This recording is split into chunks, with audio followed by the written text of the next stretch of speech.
आप सभी को मेरा नमस्कार। आज एक बार फिर से हम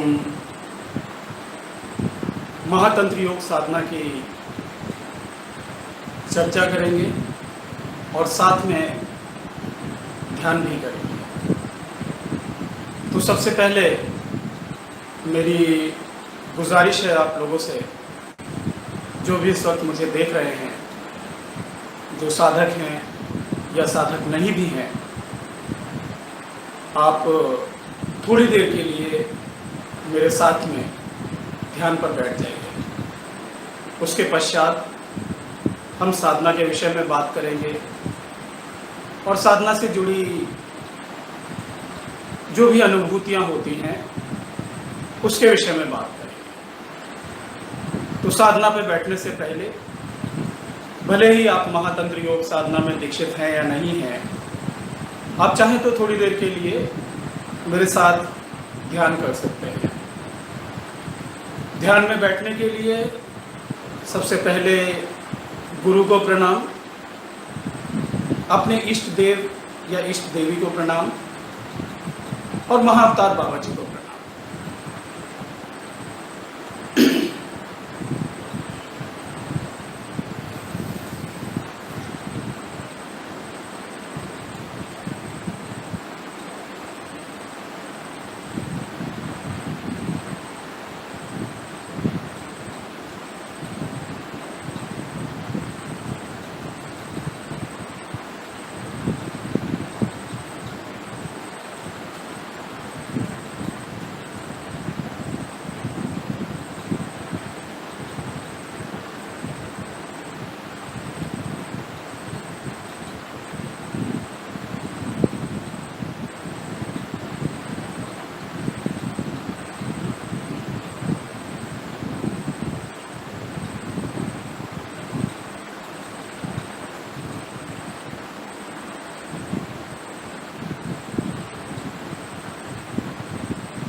तो ध्यान के पश्चात में जो लोग मुझे नहीं जानते हैं, जो पहली बार देख रहे हैं या शायद पहली बार देखेंगे, मैं थोड़ा सा अपने विषय में आपको बता देता हूँ। मेरा नाम रवि परमहंस है। मैं महातंत्र योग साधना में दीक्षित हूँ और पिछले तकरीबन 15 या 16 साल से इस साधना को परस्यू कर रहा हूँ और मेरी तरफ से जो भी हो सकता है लोगों तक इस साधना को पहुँचाने के लिए वो प्रयास मैं अपनी तरफ से कर रहा हूँ। महातंत्र योग की साधना आती है सिद्धाश्रम के महर्षि अंगीरा जी से, जो कि सप्त ऋषियों में से एक ऋषि हैं। तत्पश्चात ये साधना महाअवतार बाबा जी के द्वारा अन्य लोगों तक पहुंचाई गई, यानी कि अन्य संतों तक पहुंचाई गई, जिसमें यदि मैं अपनी संत वंशावली की बात करूं, जिस लिनेज को मैं फॉलो करता हूं, उसमें सबसे पहले पूर्णानंद परमहंस, जिनका नाम वसंत भी था यदि मैं सही हूँ, तो वे तिब्बत गए थे और क्वेस्ट वही थी, ईगरनेस वही थी, सत्य को जानना, खुद को जानना और उसको जानने के लिए किसी ऐसी विधि को प्राप्त करना जो कि सहज हो, सरल हो और आम जीवन में भी जिसको किया जा सके। हालांकि मैं ये नहीं कह सकता कि जब वे गए थे तो इस इंटेंशन को लेके गए होंगे कि मुझे सरल विधि चाहिए या सहज विधि चाहिए, परंतु जो कार्य उन्होंने बाद में किया उससे कहीं ना कहीं ये समझ में आता है कि कहीं ना कहीं इस विधि को प्रसारित करने का मूल कारण एक ये भी रहा कि एक घोर वैरागी व्यक्ति से लेके एक घोर संसारी व्यक्ति, दोनों के पास ही इस साधना में बराबर मौका है, चाहे वो गृहस्थ हो और चाहे वो सांसारिक व्यक्ति हो, माफ कीजिएगा, चाहे वो सन्यासी हो, चाहे वैरागी हो, दोनों के पास ही बराबर अपॉर्चुनिटी है। पूर्णानंद जी सिद्धाश्रम गए, महर्षि अंगीरा से उनको दीक्षा प्राप्त हुई, महाअवतार बाबा जी ने उनको इसका अभ्यास करवाया और 5 वर्ष के बाद उनसे कहा गया कि आप अब जा सकते हैं और इस साधना के प्रसार के लिए काम करें। पूर्णानंद जी के द्वारा भूमानंद जी को दीक्षित किया गया, जो कि असम में एक कॉलेज में प्रोफेसर थे और शायद असम कालीघाट में उन्होंने अजपा-जप आश्रम की स्थापना की थी, महातंत्र योग साधना या अजपा-जप। तत्पश्चात भूमानंद जी के द्वारा जनार्दन जी को दीक्षा दी गई। जनार्दन जी ने 12 वर्ष की उम्र में अपना घर छोड़ दिया सत्य की खोज में। कम उम्र में उनके पिताजी की मृत्यु हो गई। माँ बाप का साया कम उम्र में ही उड़ गया और इस टीस ने कहीं ना कहीं उन्हें प्रेरित किया कि वो सत्य की खोज में निकले, मृत्यु को जाने। उन्होंने प्रयास किया और शायद 7 बार के आसपास उन्होंने पैदल ही पूरे भारत का भ्रमण किया अपना जीवन व्यतीत हुए। इसी भ्रमण के दौरान कानपुर में उनकी मुलाकात मेरे गुरुजी डॉक्टर रमेश परमहंस से हुई। डॉक्टर रमेश परमहंस एक स्कॉलर थे, पीएचडी की हुई थी उन्होंने, और साइंस ग्रेजुएट थे। कम उम्र में घर छोड़ा गुरु के साथ में, ऋषिकेश में रहे काफ़ी टाइम, तिब्बत भी गए, और साधना में बहुत ऊंचाइयां हासिल की। सौभाग्य से मुझे अपने गुरुजी से दीक्षा प्राप्त करने का अवसर प्राप्त हुआ। दिल्ली में उनका आश्रम था। जो लोग दिल्ली रहते हैं वो जानते होंगे, सरदार पटेल मार्ग स्टैंड पड़ता है, मालचा मार्ग, वहीं पर उनका आश्रम था। और अभी फ़िलहाल उसे कोई नहीं संचालित करता, जब तक गुरुजी थे तभी तक वो आश्रम संचालित हो रहा था। मेरे गुरुजी का ऐसा दावा था कि उन्होंने महाअवतार बाबा जी से समाधि की अवस्था में दीक्षा प्राप्त की, और यदि मैं कहूँ कि उनके जीवन के विषय में बात करूँ तो उन्होंने एक पूर्ण जो जीवन होता है भोग और मोक्ष से पूरे, वो जीवन जिया। मैरिड थे, 4 बच्चे थे उनके, और चारों वेल सेटल्ड हैं आज की तारीख में। जहाँ तक मेरी जानकारी है, एक बेटा उनका सीए है, गुड़गांव में है वो, एक बेटा एमडी है सर गंगाराम हॉस्पिटल में, एक बेटी यूएस में टीचर है, और एक हाउसवाइफ है। और आजीवन उन्होंने साधना को प्रसारित करने के लिए, योग और तंत्र को प्रसारित करने के लिए बहुत प्रयास किया, बहुत मेहनत की। और यदि मैं बताऊं, जो पहला दर्शन मैंने उनका किया था, जो पहली मेरी मुलाकात हुई थी गुरुजी से, वो बहुत ही यादगार मुलाकात थी। क्योंकि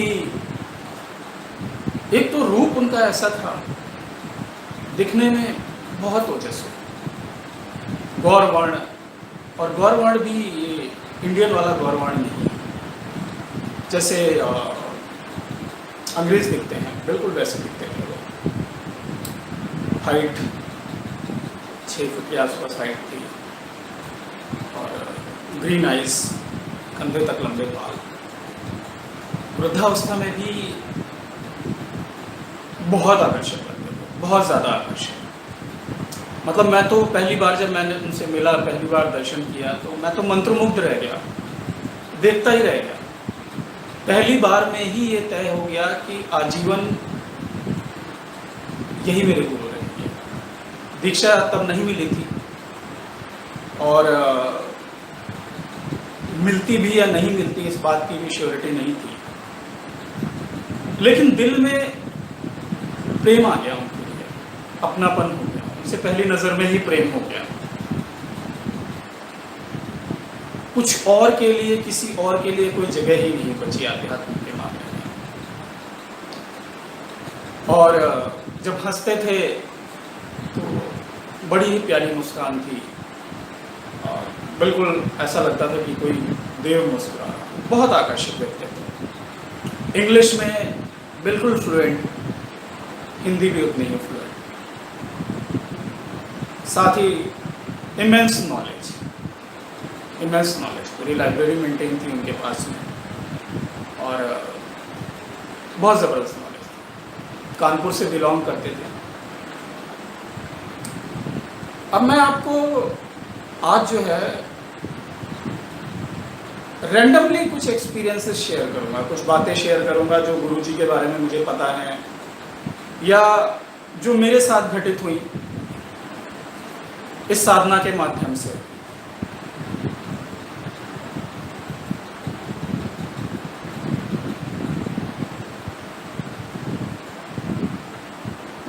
ऐसे बहुत से एक्सपीरियंसेस रहे जिनको शब्दों में कह पाना थोड़ा सा डिफ़िकल्ट होता है, क्योंकि वो भाव के तल पे बहुत मजबूत इम्प्रेशन छोड़ते हैं आपके दिमाग पे।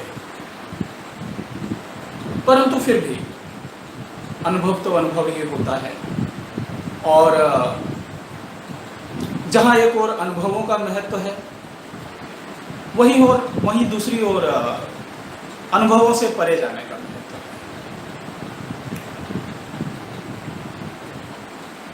मुझे याद आता है कि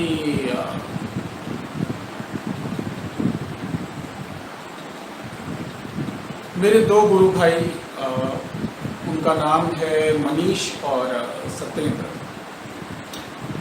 एक बार आश्रम गए गुरु जी के। ये घटना उन्होंने मुझे बताई थी। ऐसे बहुत सारे वाक्य हुए जो मैं आपके साथ शेयर करूंगा, जो भी याद आ जाता है मुझे। तो उन्होंने मुझे बताया कि वो जब आश्रम पहुंचे तो ऑब्वियसली हम लोग, मैं यहाँ पे लखनऊ का रेजिडेंट रहा हूँ और इस वक्त भी मैं लखनऊ में ही हूँ। काफ़ी लोग जानते हैं कि पिछले 10-12 साल से मैं दिल्ली में था, लेकिन अभी लॉकडाउन के चलते मैं पिछले 3 महीने कानपुर में था। कानपुर से फिर मैं अभी लखनऊ आया हुआ हूँ। और मोस्ट प्रोबेबली इन फ्यूचर मैं लखनऊ ही सेटल होगा।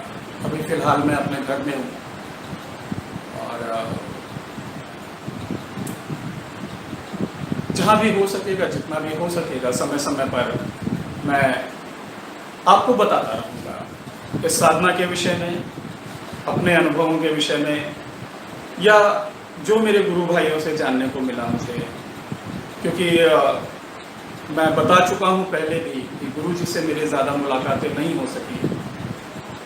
पूरे जीवन में गुरु जी से मेरी 4 ही मुलाकात हुई। उसके बाद उन्होंने शरीर त्याग कर दिया, तो डायरेक्टली उतना ज़्यादा बात करने का मौका नहीं मिला, बहुत सारी बातें पूछने का अवसर नहीं प्राप्त हुआ। परंतु ठीक है, जो जैसे डेस्टाइन्ड होता है वो वैसे ही होता है। तो मैं आपको बता रहा था कि मेरे 2 गुरु भाई जो हैं वो गुरु जी से मिलने गए। गुरु जी के पास मैसेज पहुंचाया एक लड़के के द्वारा जो उनके पास ही काम करता था। गुरु जी ने बोला कि इन लोगों से बोलो कि रुके, बाहर इंतज़ार करें। सुबह का ही वक्त था, रात भर के ट्रैवल करके गए हुए थे ये लोग। तो गुरु जी अंदर किसी से बातचीत कर रहे थे। हुआ कुछ यूँ कि सत्येंद्र और मनीष बाहर वरांडे में बैठे हुए थे आश्रम के, और मनीष और सत्येंद्र जो है मंत्र करने लग गए अपना बैठ के।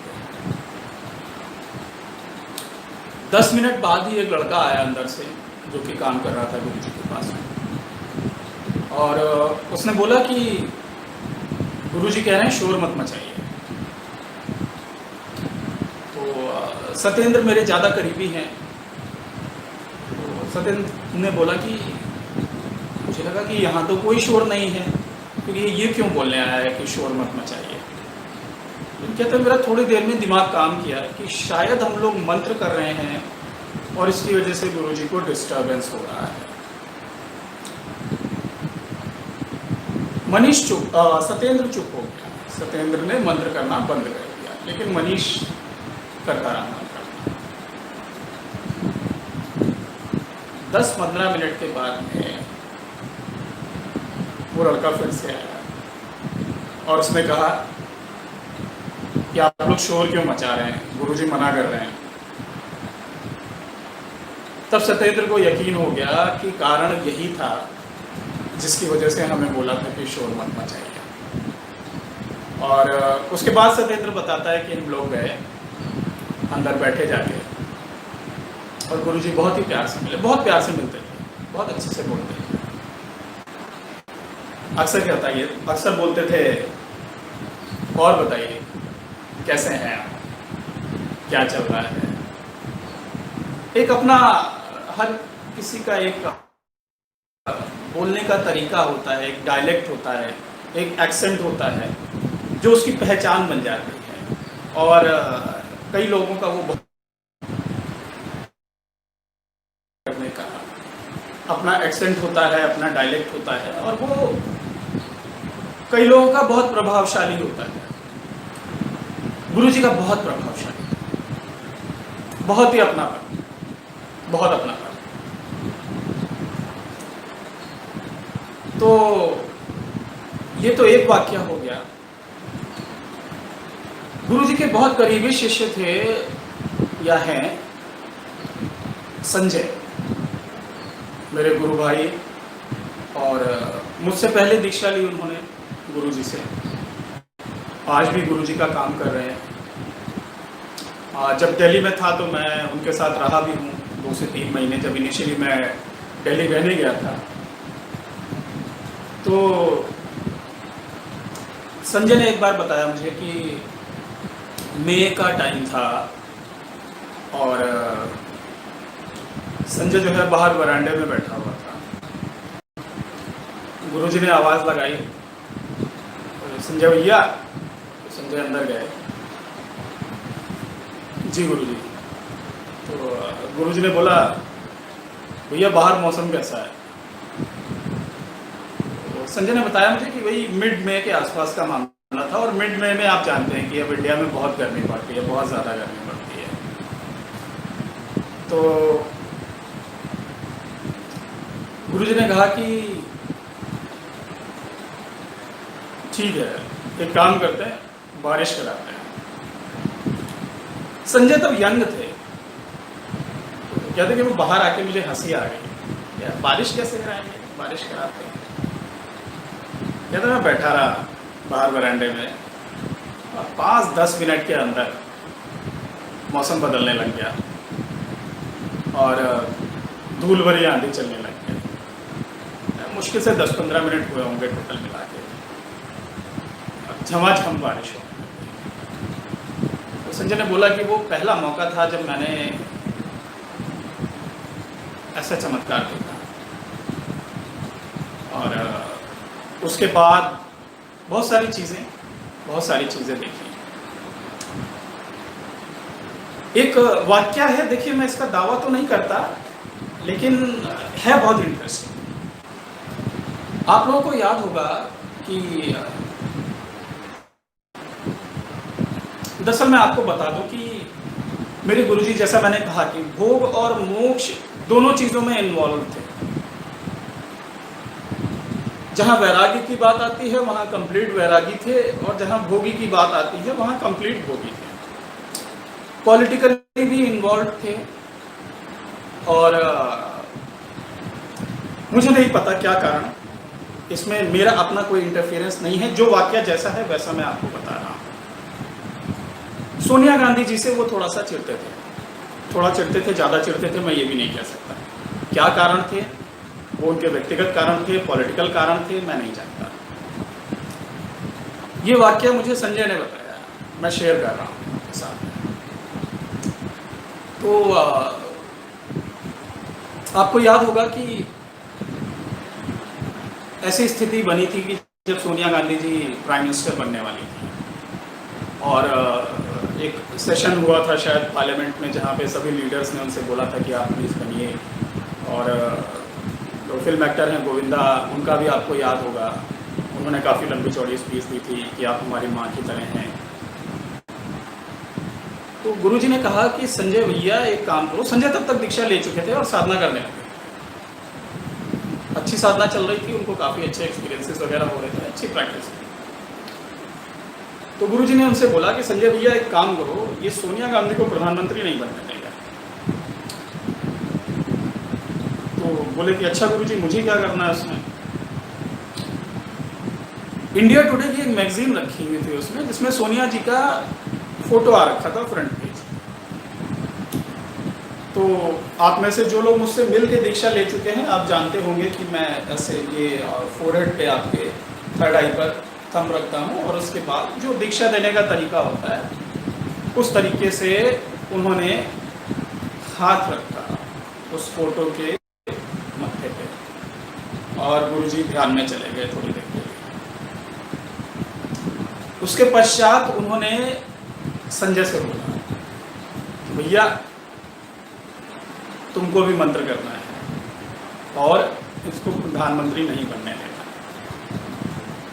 संजय ने भी की। अब मैं नहीं कह सकता कि ये इत्तेफाक है, इस चीज़ का मैं दावा नहीं करता, लेकिन संजय का कहना ये था कि ऐसा गुरुजी के होते से कि लाख कोशिशों के बाद भी पूरी कांग्रेस पार्टी ने पूरी कोशिश कर ली कि सोनिया गांधी जी पीएम बने, लेकिन उन्होंने रिफ्यूज कर दिया। वो बात दीगर है कि सत्ता इनडायरेक्टली उनके ही हाथ में थी, मगर हाँ वो पीएम नहीं बने। एक ये वाक्या,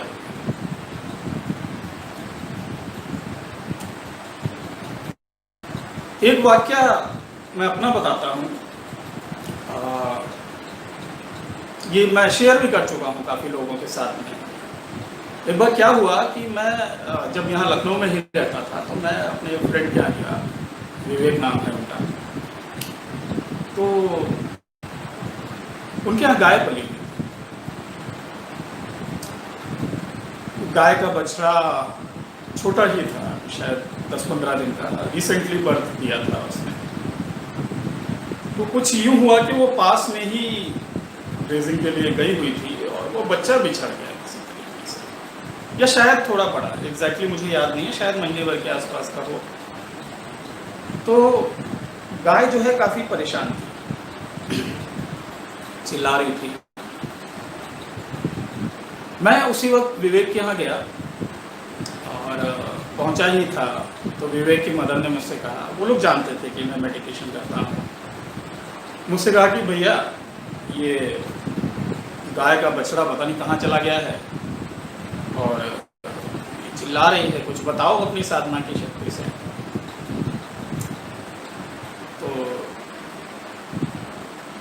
मैं आंखें बंद करके बैठ गया उसमें, आंखें बंद करके बैठा मैं, और मुझे जो है एक घर दिखाई दिया जो ऊंचे प्लेटफॉर्म पर बना हुआ था। एक औरत दिखाई दी जिसकी हाइट एवरेज फीमेल से ज़्यादा थी, यानी कि लंबी कह सकते हैं आप उसको, 5'5" के आसपास हाइट थी, 5'5" से ज़्यादा ही थी थोड़ी सी। और मुझे वो बछड़ा दिखाई दिया।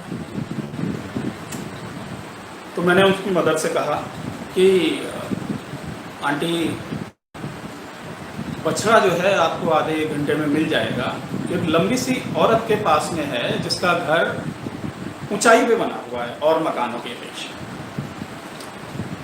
उसके बाद मैं विवेक के साथ में उस बछड़े को ढूंढने के लिए निकल गया। 10 या 15 मिनट हुए होंगे मुश्किल से। मेरे और विवेक का घर का ज़्यादा डिस्टेंस नहीं है, 1.5 किलोमीटर का डिस्टेंस, 2 किलोमीटर होगा मैक्सिमम। तो हम लोग मेरे घर की तरफ आ गए जो लखनऊ में घर है। संयोग कुछ ऐसा हुआ कि उसी वक्त एक स्त्री मिली, और चूंकि वो मेरे घर के पास ही थी तो वो जानती थी।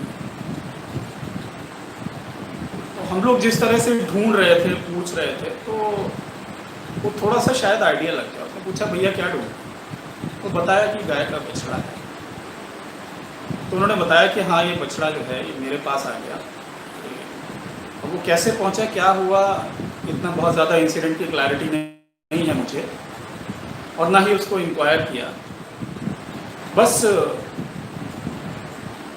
मिल गया। जब मिला तो आपको बता दूं कि ये जो लेडीज़ हैं इनकी हाइट 5.5 से ज़्यादा, लंबी औरत है। घर उनका और घरों की अपेक्षा काफ़ी ऊंचाई पर बना हुआ था।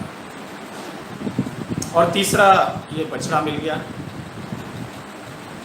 तो कहने का तात्पर्य ये है कि ये भी एक अनुभव था जो कि साधना की वजह से संभव हुआ। और भी चीज़ें याद आती हैं मुझे। एक बार क्या हुआ, मैं दिल्ली में जब मैंने पहला BPO ज्वाइन किया, पहला नहीं दूसरा, पहला जो मैंने ज्वाइन किया था वो किया था उद्योग विहार में, एक लीड जनरेशन प्रोसेस था।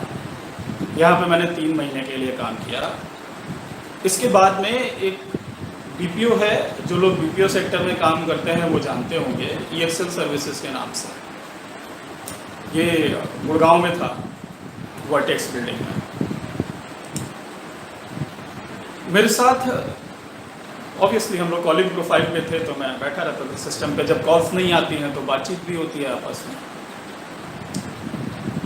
तो मैंने जब ज्वाइन किया था तो मेरी टीम में एक मेरा मेंटर बना था, अरिंदम नाम था उसका।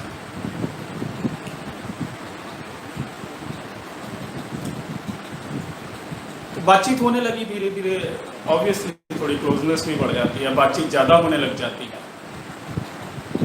एक दिन मैं बैठा हुआ था और मंत्र मैं अक्सर करता रहता था, चाहे कॉलिंग कर रहा हूँ चाहे ना कर रहा हूँ, मैं मंत्र हमेशा करता रहता था। ये चीज़ हमेशा रही है, मंत्र जितना ज़्यादा हो सका है मैंने किया है अपनी तरफ से।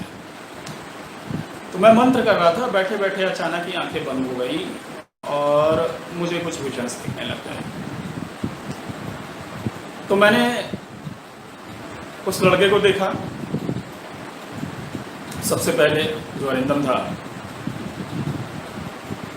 उसके साथ ही मैंने उसको एक घर के सामने खड़े हुए देखा और उस घर में जो मुझे डिज़ाइन नज़र आया वो ब्रिक्स का नज़र आया। काफ़ी लोग पहले जो घरों पे दीवार में या घर बनवाते थे वो ब्रिक का डिज़ाइनिंग बनवाते थे, या फिर वो रफ सी जो टाइल होती है जो ब्रिक जैसी लगती है वो लगवाते थे। तो मुझे वैसा ही ब्रिक स्ट्रक्चर वाला घर दिखाई दिया पूरा। फिर वहाँ पे एक मुझे 3-4 साल का बच्चा दिखाई दिया था, एक लड़की दिखाई दी, शायद 24-25 साल की थी या शायद कुछ ज़्यादा। तो बातों ही बातों में उसी के तुरंत बाद अरिंदम मेरे बगल में ही बैठा हुआ था। मैंने पूछा कि उसने कहा हाँ।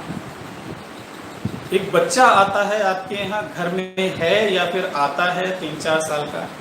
उन्होंने बोला कि मेरे पड़ोसी का बच्चा है और वो अक्सर घर पे आता है, ज़्यादातर समय हमारे यहाँ बिताता है, खेलता रहता है। और फिर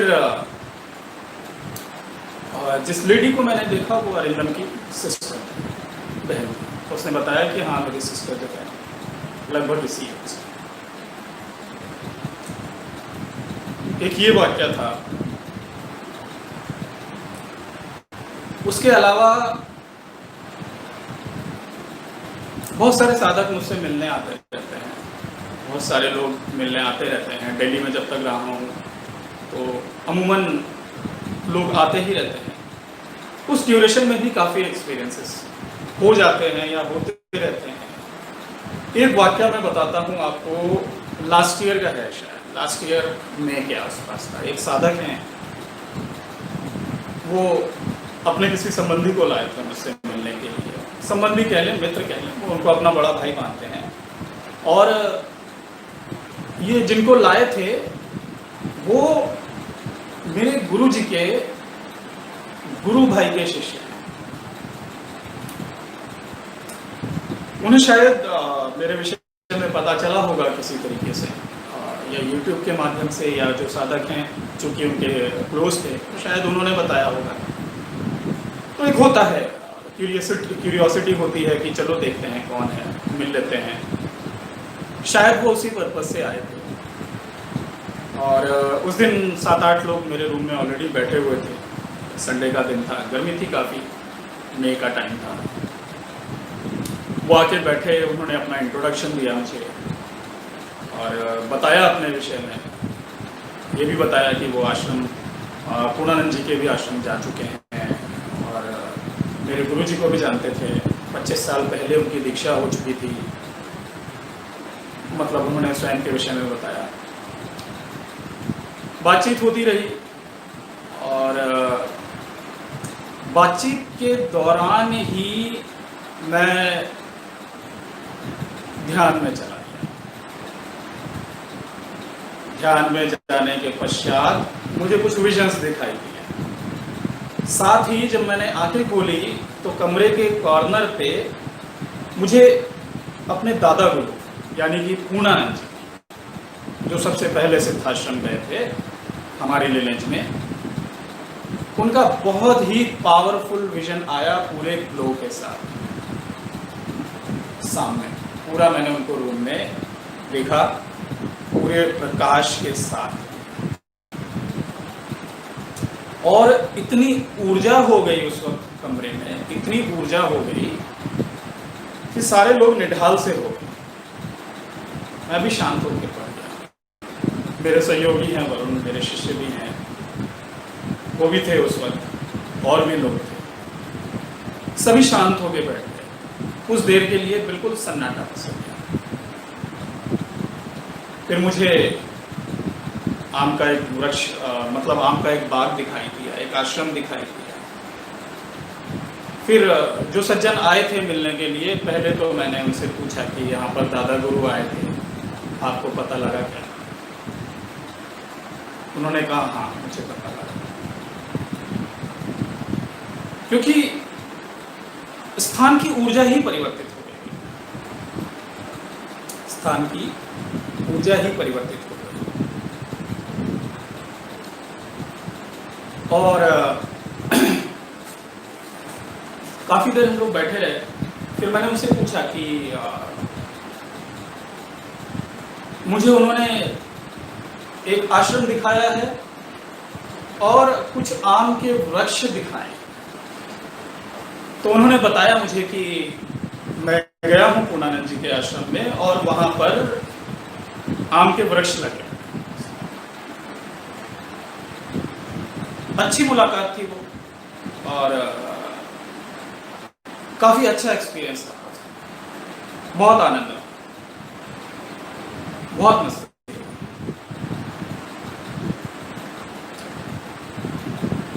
उसके अलावा एक दिन क्या हुआ, एक साधक आया मेरे पास में। साधक तो उस वक्त नहीं थे, वो मिलने आए थे साधना लेने के लिए। मेरे ख्याल से दिल्ली में उत्तम नगर में रहते हैं वो, और शिक्षक हैं। जैसे ही वो मेरे रूम में बैठे आते तो मुझे कृष्ण जी के दर्शन होने लगे। उनसे बातचीत होती रही, और मैंने उनसे पूछा कि आप कृष्ण जी को मानते हैं क्या, या किसी भी प्रकार से क्या कृष्ण जी आपके इष्ट हैं? उन्होंने कहा नहीं। लेकिन वो जितनी देर बैठे रहे, वो जब तक थे वहां पर, मुझे लगातार कृष्ण जी के बार बार दर्शन होते रहे। अंततः मैंने फिर पूछा उनसे, जब चलने का समय आ गया, मैंने उनसे फिर पूछा कि आप कृष्ण जी को नहीं मानते, लेकिन मुझे कृष्ण जी के दर्शन क्यों हो रहे हैं आपकी उपस्थिति में बार बार? तो वो मुस्कुराने लगे। उन्होंने कहा, तब तक वो दीक्षा ले चुके थे मुझसे, उन्होंने कहा कि मैं वृंदावन जाता रहता हूँ बीच बीच, स्वयं नहीं जाता, किसी न किसी के साथ में। और अभी रिसेंटली भी वृंदावन से आया हूँ अपने भाई के साथ। साथ ही उन्होंने ये भी कहा कि वो आर्टिस्ट हैं, और अभी कुछ दिन पहले ही उन्होंने कृष्ण जी की एक छवि बनाई थी, एक चित्र बनाया था। और जो चित्र मुझे दिख रहा था, वो चित्र वही था, हूबहू वही था। जब मैंने उनको आकृति बताई कि मुझे इस तरह का चित्र दिख रहा है, तो उन्होंने कहा कि हाँ यही। इस तरह के कुछ परसेप्शंस आपको साधना में होने लग जाते हैं। ऐसी बहुत सी सारी चीजें होती रहेंगी जो आपने कल्पना नहीं की, क्योंकि अगर आपके हिसाब से शक्ति काम करेगी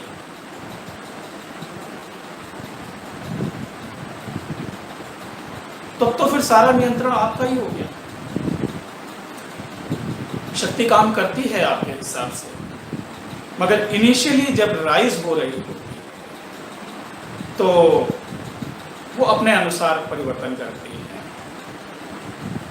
रीढ़ पे जो एनर्जी का मूवमेंट फील होता है लोगों को कि कुछ रेंग रहा है, तीसरे नेत्र पे जो स्पंदन होते हैं, ब्रह्मारंध्र चक्र पे जो पल्सेशन होते हैं, और कई बार कुछ लोगों को बॉडी में कुछ जगहों पर पेन वगैरह भी होने लगता है, जो कि एनर्जी ब्लॉकेजेस के खुलने का मामला होता है।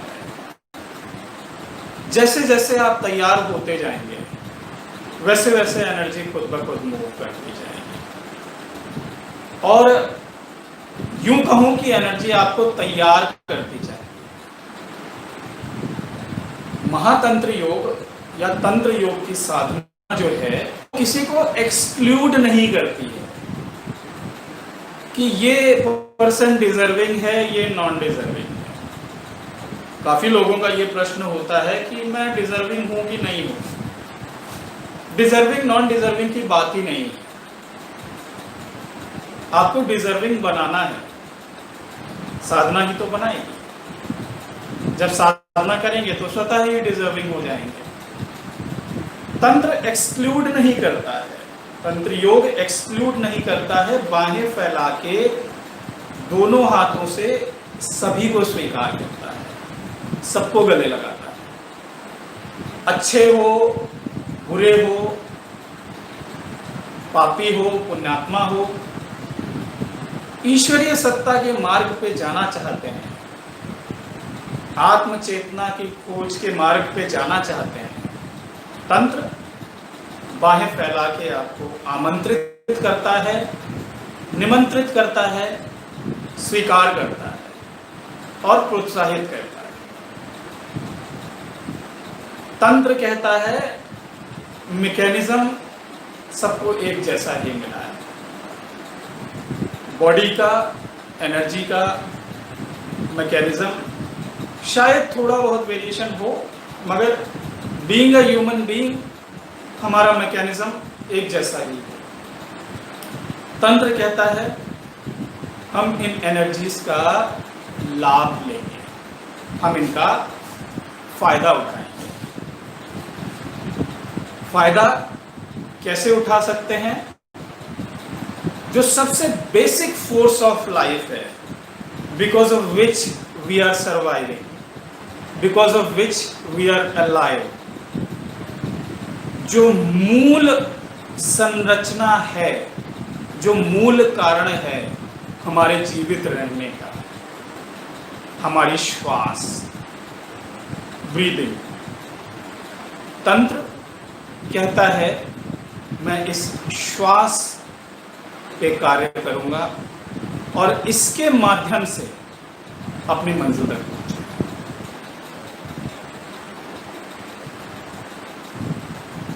इसीलिए महातंत्र योग की साधना जो है वो मंत्र और श्वास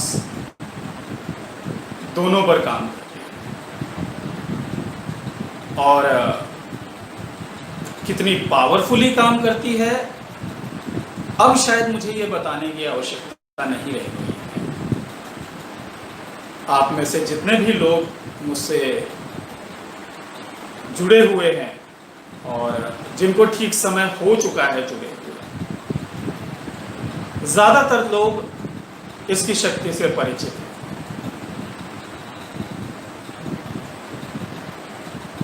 कल्पनाओं से परे कुछ चीजें विद इन अंडरस्टैंडिंग होती हैं,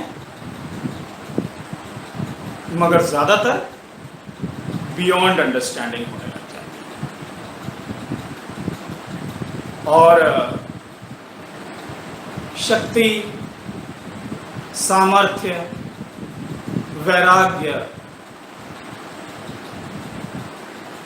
इन चीजों का उदय होना स्वतः फूर्त हो जाता है।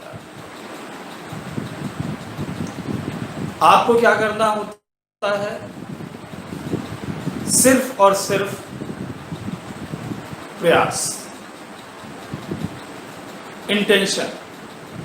आपकी इंटेंशन है, आपका प्रयास है, साधना में आप आगे जाएंगे ही जाएंगे। पहले भी मैं कह चुका हूं, एक्सेप्शंस आर वेरी रेयर।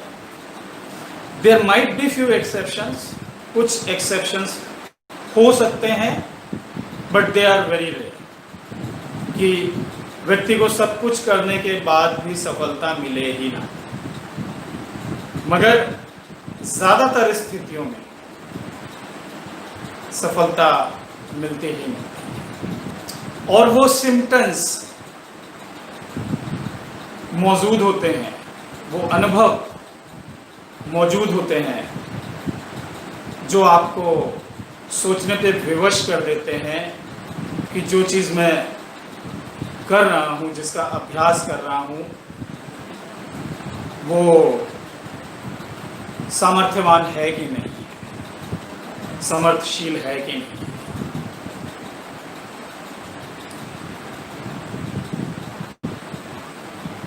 पिछले वीडियोस में मैंने आपसे कहा था कि कुछ जो एक्सपीरियंसेस होते हैं वो मैं समय समय पर शेयर करता रहूँगा, जैसे जैसे मुझे याद आते रहेंगे।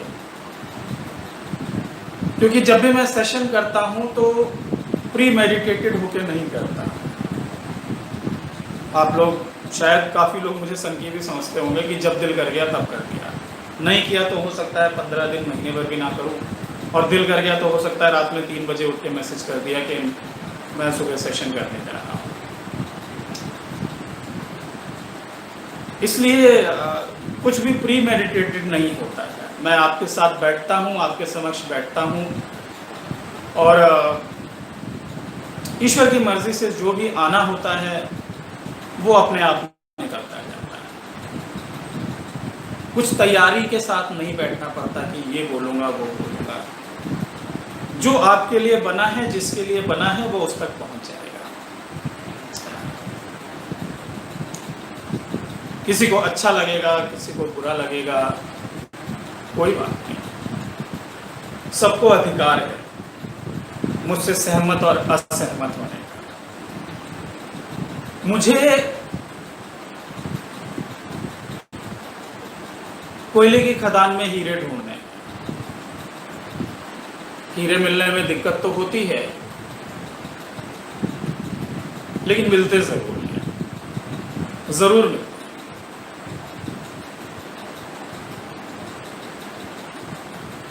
आपसे एक्सपेक्टेशन कोई नहीं,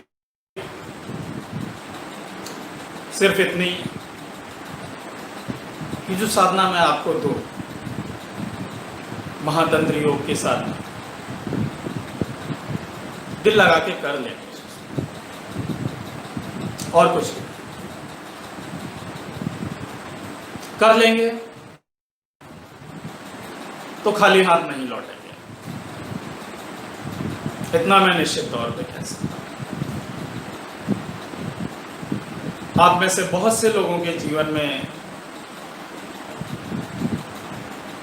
सकारात्मक परिवर्तन आया है इस साधना की वजह से, आध्यात्मिक तल पे भी, भौतिक तल पे। किसी के लिए दोनों हो सकता है, किसी के लिए सिर्फ एक हो सकता है। हो सकता है किसी का इंटरेस्ट भौतिकता में बिल्कुल भी ना हो, उसके पास इतनी भौतिकता उपलब्ध है कि वो साधना से इसमें कुछ भी नहीं हासिल करना चाहता है। Most welcome. घोर वैरागी के लिए भी, और जो भोग की तरफ जाना चाहता है वो उसके लिए भी रास्ते निकाल सकता है। परंतु कीमत हर चीज की दें। आप जैसे भी हैं, बुरे हैं, गंदे हैं, झूठे हैं, पापी हैं, हम सब एक जैसे ही हैं, कोई अलग नहीं है। कोई थोड़ा अच्छा है, कोई थोड़ा खराब है। हाँ, मगर ऐसी अग्नि मिल जाए जिसमें यदि हम बार बार तपते रहें और सोना बन जाए, तो उस अग्नि को प्रणाम। ये महातंत्र योग वही अग्नि है, आपको जलाएगा, तपाएगा, हो सकता है कभी पीड़ा भी हो, घबराहट भी हो, भय भी हो,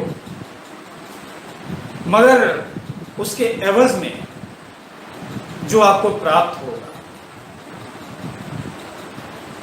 वो सराहनीय स्तर का, वो जीवन को एक निश्चित दिशा देने वाला होगा, उत्थान करने वाला होगा, आपका पूरा व्यक्तित्व परिवर्तित करने वाला होगा, आपका चरित्र परिवर्तित करने वाला होगा।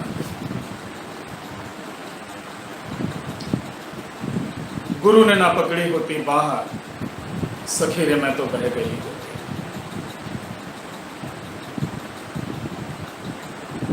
बार बार कहता हूं आपसे, अब भी कह रहा हूं, अवसर है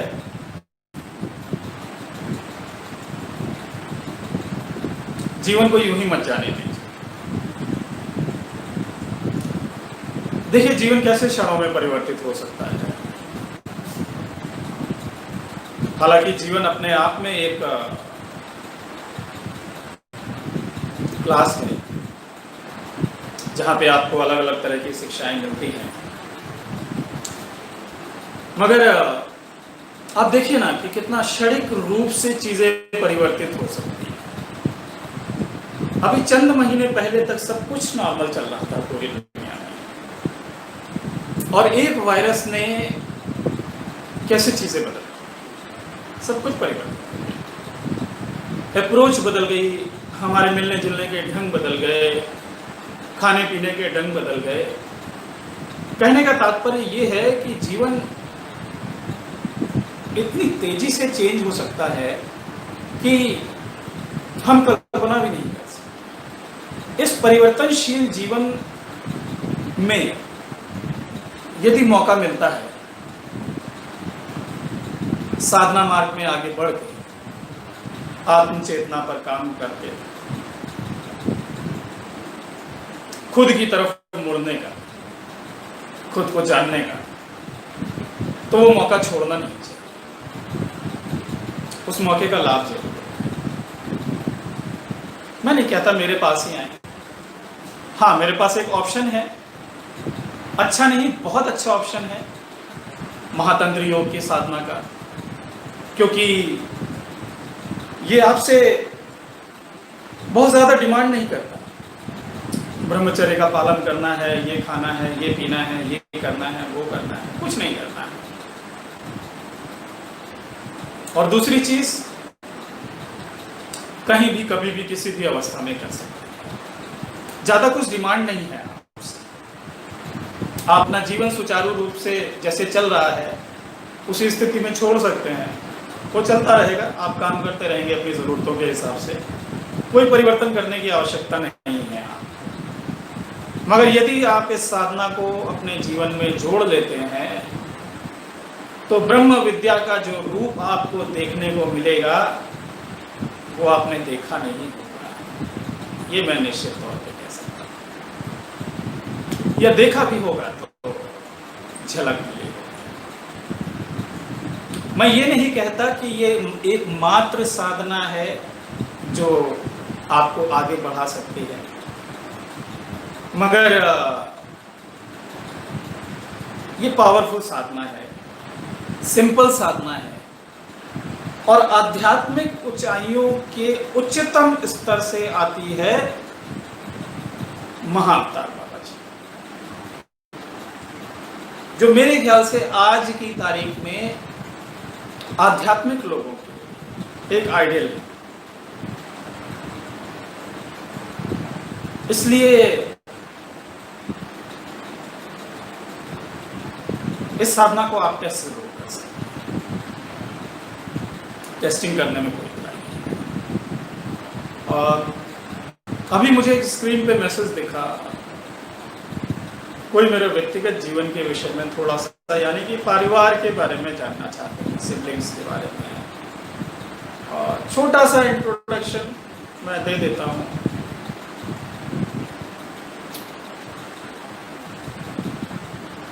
चार लोग हैं अभी हम, जिसमें मेरा भाई इंक्लूडेड है जो मुझसे छोटा है, और मेरी एज तकरीबन 39 की है। 39 का मैं हो जाऊँगा 19 जुलाई को इस साल मैं 39 ईयर्स का हो जाऊँगा। भाई मुझसे तकरीबन 6 या 7 साल छोटा है। और मेरी वाइफ हैं, 2 बच्चे हैं, बेटी 8 साल की है और बेटा तकरीबन 3 साल का है। प्रारंभिक जीवन मेरा लखनऊ में बीता, करीब 25 साल के आसपास तक मैं लखनऊ में रहा हूँ, और शिक्षा परवरिश वगैरह सब कुछ यहीं हुई। पिताजी पुलिस में थे और as a sub inspector retire हुए थे। रिटायर तो नहीं हुए थे, प्रमोट हुए थे, और प्रमोट होने के बाद में शायद 2-3 साल बाद, 2 साल बाद या 3 साल बाद, सन 2016 में रिटायरमेंट से ठीक 6 महीने पहले हार्ट अटैक से उनकी डेथ हो गई। जो लोग लखनऊ में रहते हैं वो जानते होंगे, अवध हॉस्पिटल पड़ता है ये आलमबाग के पास में, वहीं पर आईसीयू में उन्होंने अपनी आखिरी सांसें ली। और ठीक 1 महीने पश्चात उनकी मृत्यु के ठीक 1 महीने पश्चात जो है माँ का भी देहांत हो गया। बाथरूम में फिसल कर उनके सिर पे चोट लगी और तुरंत ही उनकी डेथ हो गई। उसके बाद से हम लोग 4 लोग हैं। मैं अभी तक दिल्ली रह रहा था। दिल्ली में बेटे की तबीयत खराब हुई, जिसकी वजह से मैं कानपुर आया हुआ था, क्योंकि काफ़ी लोग जानते हैं कि बेटे की तबीयत एक बार पहले भी सीरियस हो गई थी, काफ़ी 14 दिन हॉस्पिटलाइज था और काफ़ी मुश्किल से बचा था, बहुत ज़्यादा डायर सर्कमस्टांसेस थे। दूसरी बार फिर से थोड़ा तबीयत खराब हुई, 5-6 दिन हॉस्पिटलाइज था। तो मैं शायद 1 मार्च को मैं कानपुर आया था, और उसके बाद होली का फेस्टिवल करीब ही था, तो हम लोग कानपुर रुक गए, होली वगैरह सेलिब्रेट की हम। उसके थोड़ा टाइम बाद जब चलने की तैयारी ही कर रहा था तो मैं लॉकडाउन में स्टक हो गया अपने इन लॉज के यहाँ पे, जो कि कानपुर में है, रूरल कानपुर पड़ता है। जो लोग जानते होंगे, मकनपुर का नाम सुना हो, मकनपुर से ये करीब 20-25 किलोमीटर, 20 किलोमीटर शायद पड़ता है, थोड़ा कम ही है। कुल मिला के इतना ही है। जाते जाते एक अनुभव और बता देता हूँ मैं कि लास्ट ईयर जब मैंने गुरु पूर्णिमा का समारोह का जो है प्रोग्राम किया था, तो एक साधिका हैं तो हरियाणा से, जिनके विषय में मैंने बताया था कि वो बहुत अच्छी साधिका है, और मैंने उस वक्त एक इंसिडेंट की चर्चा की थी, लेकिन इंसिडेंट नहीं बताया था। मैंने ये बोला था कि उन्होंने एक ऐसी बात बता दी जो कि मैंने किसी से शेयर नहीं की, और अभी तक भी मैंने काफ़ी लोगों से, काफ़ी क्या शायद ही किसी से शेयर की है। सिर्फ 2 या 4 लोग जानते हैं जो मुझसे रेगुलर बात करते रहते हैं। जून लास्ट ईयर कुछ कारणोंवश मुझे अपनी जॉब छोड़नी पड़ी।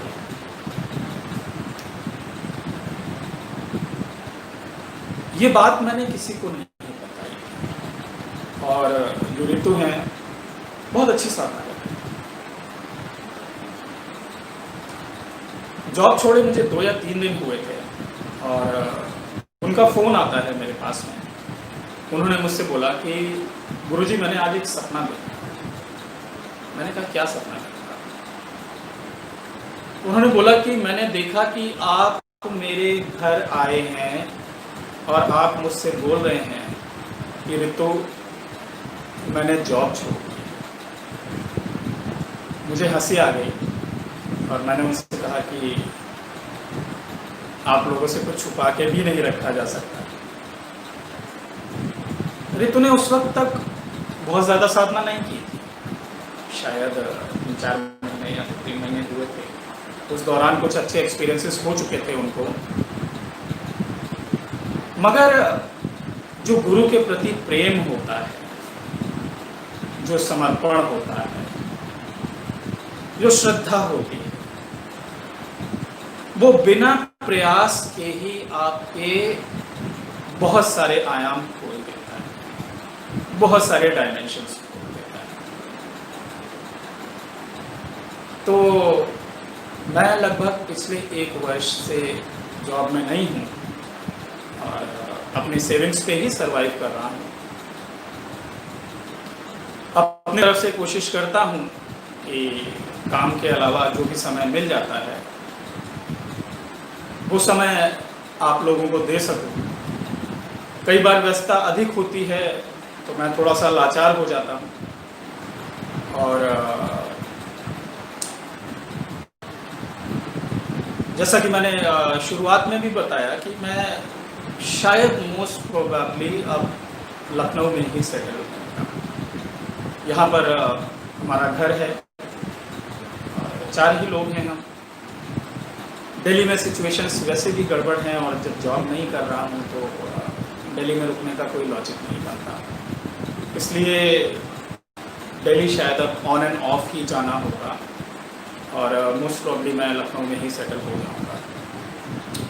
यहाँ से जो भी मैं कर सकता हूँ महातंत्र योग की साधना में आपकी सहायता करने के लिए, ये मैं आपको वचन देता हूँ कि आजीवन जब तक मैं इस शरीर में हूँ, जब तक मैंने ये शरीर धारण किया हुआ है, अपनी तरफ से जो भी हो सकता है वो करता रहूँगा, जब जब हो सकता है। हो सकता है कि कई बार आपकी एक्सपेक्टेशन के हिसाब से ना कर पाऊँ, मगर हाँ प्रयास जरूर। जो मेरे गुरु के द्वारा जो साधना छोड़ी गई, मेरे गुरु जी के द्वारा जो मुझे दी गई, उस साधना को आप तक पहुंचाने के लिए अपनी तरफ से पूरा प्रयास करूंगा, क्योंकि मैं जानता हूं कि ये साधना क्या कर सकती है। आखिरी में जो लोग मुझे पहली बार देख रहे हैं उनसे ये कहूंगा कि यदि महातंत्र योग की साधना में आप आगे बढ़ना चाहते हैं, दीक्षा लेना चाहते हैं, तो पहले अजपा जप साधना के विषय में थोड़ा सा रिसर्च करें, थोड़ा पढ़ें